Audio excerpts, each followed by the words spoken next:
ओम नमो भगवते वासुदेवाय। भाद्रपद महीने की अमावस्या पिठौरी अमावस्या या पोलाला अमावस्या के रूप में भी मनाई जाती है। इस बार भाद्रपद अमावस्या तिथि सोमवार और मंगलवार दोनों ही दिन पड़ रही है। 2 सितंबर यानी सोमवार को सोमवती अमावस्या और 3 सितंबर यानी मंगलवार को भौमवती अमावस्या है। इस दिन महिलाएं अपने संतान की लंबी आयु के लिए व्रत रखती हैं। ऐसी मान्यता है कि इस दिन व्रत रखने से भगवान विष्णु और माँ लक्ष्मी जी की कृपा से संतान के जीवन के सारे कष्ट दूर हो जाते हैं। पिठौरी अमावस्या के दिन आटे से 64 देवियों के पिंड बनाकर उनकी विधि विधान से पूजा की जाती है। व्रत करने वाले को यह पौराणिक कथा अवश्य पढ़नी या सुननी चाहिए, तभी व्रत सार्थक माना जाता है। यहाँ हम जानते हैं पिठौरी या पोलाला अमावस्या की व्रत कथा।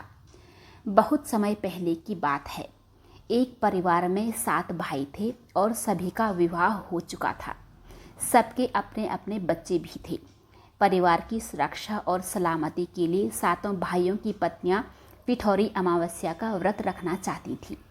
लेकिन जब बड़े भाई की पत्नी ने व्रत रखा तो उनके बड़े बेटे की मृत्यु हो गई। दूसरी बार फिर व्रत रखा तो दूसरे बेटे की भी मृत्यु हो गई।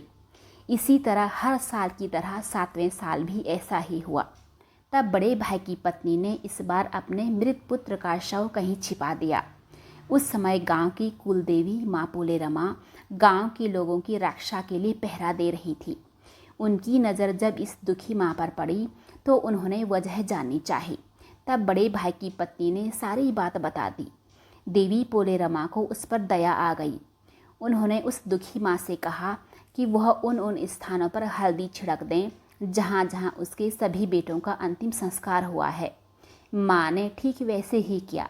जब वह घर लौटी तो उसने देखा कि उसके 7 पुत्र जीवित हैं। यह देखकर उसकी खुशी का ठिकाना न रहा।